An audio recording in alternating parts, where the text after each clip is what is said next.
We were looking at things that make us go wow in our software. In the last one we looked at all the tools to check, and while I was gone just now I've fixed up the colour of those dimension lines. Yellow was not a good colour on a white background. Anyway, so we're good to go now. I've emphasised the point of these checking tools. These checking tools are not an option. When you take information from somebody else and you create a quotation for that person using their information becomes your information. And if there's a mistake, it's your mistake, not his. So these tools that we provide you under the checking button, they're not an option, they're all there, and they all help you find an error if there is one.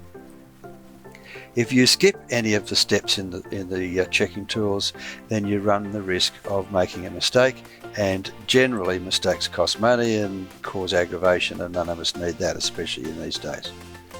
So what I'm going to do now, I'm just going to turn all those dimensions off for a minute because I can. So we'll turn the dimensions off, and then we're left with just the roof, because the next thing I'm going to do that makes me go wow is put a metal roof on it.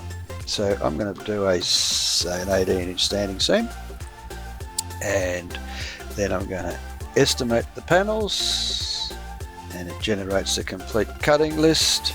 It pops the numbers that are too short outside so I can see the dimensions without having to squint.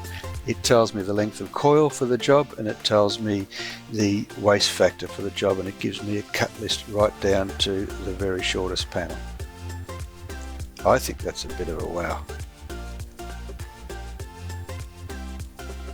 What's not apparent is that the software is actually taking account of overhang into the gutter, clearance at the hip and ridge, and I'm rounding everything to the nearest 1 inch.